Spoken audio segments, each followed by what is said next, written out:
श्री राधे।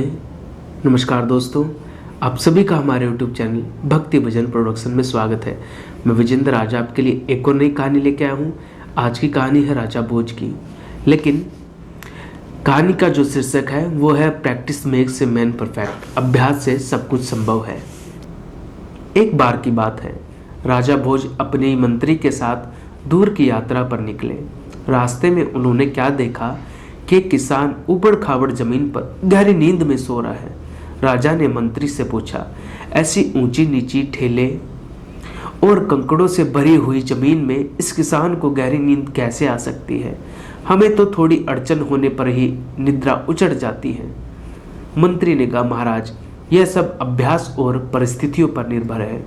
मनुष्य से अधिक कोई कठोर नहीं और उससे कोमल भी कोई नहीं हो सकता। परिस्थितियां मनुष्य को अपने अनुकूल बना लिया करती हैं। पर राजा को यह बात ठीक नहीं लगी, जची नहीं। मंत्री ने कहा, तब इसकी परीक्षा कर ली जाए। दोनों ने सलाह करके उस किसान को राजमहल में रखने का निर्णय किया, जिससे उसे कुछ दिन तक राजसी ठाट बाट में रखा और फिर उसकी जांच की जाएगी। जिसमें उस किसान को कुछ दिन राजसी ठाट बाट में रहना था और फिर उसकी जांच करनी थी। महल में पहुंचने पर उसके खाने पीने और बढ़िया सोने का इंतजाम किया गया। खूब उसे आराम दिया गया। इस प्रकार कई महीने बीत गए और किसान वैसे ही राजसी जीवन का आदी हो गया, अभ्यस्त हो गया। प्रयोग का अंतिम दिन आ पहुंचा, क्योंकि मंत्री ने कहा था मैं प्रयोग करूंगा। मंत्री ने किसान के पलंग के पीछे गद्दे के भीतर कुछ पत्ते और तिनके चुपके से रखवा दिए।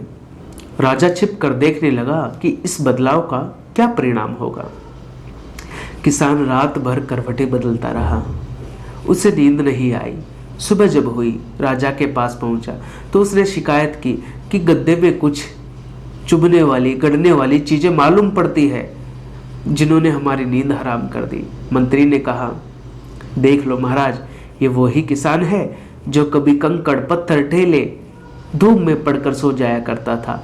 आज इसे पलंग पर बिछे रुई के गद्दों में पड़े पत्ते और तिनके भी चुभ रहे हैं। यह अभ्यास का ही अंतर है। कठोरता और कोमलता की जैसी परिस्थितियों का सामना करना पड़े, कुछ ही दिनों में मनुष्य उनका आदी हो जाता, अभ्यस्त हो जाता है। तो कहते हैं कि practice makes a man perfect. जहाँ से मैंने स्टोरी शुरू की थी कि कोई भी परिस्थिति हो, अगर हम उसमें ढल जाते हैं तो हमें वही परिस्थिति में आनंद आने लगता है। तो कैसी भी परिस्थिति आए, कोशिश करना अपने आप को उसमें ढाल लो, ना कि कोसने लगो, और मेहनत करते रहो उस परिस्थिति को बदलने की। तो ये कहानी मुझे कल्याण पुस्तक में पढ़ने को मिली, मैं आपके लेके आया। आगे भी कुछ कथा, कहानियाँ, किस्से, प्रसंग आप तक लाता रहूँगा। अगर आपको एक कहानी पसंद आती है तो आप इन्हें लाइक करें, कमेंट करें, शेयर करें और हमारे यूट्यूब चैनल भक्ति भजन प्रोडक्शन को सब्सक्राइब करें। चैनल सब्सक्राइब करने के बाद बेल आइकन को दबा दें, ताकि आपको हमारे आगे आने वाले वीडियोस के नोटिफिकेशंस मिलते रहें। श्री राधे।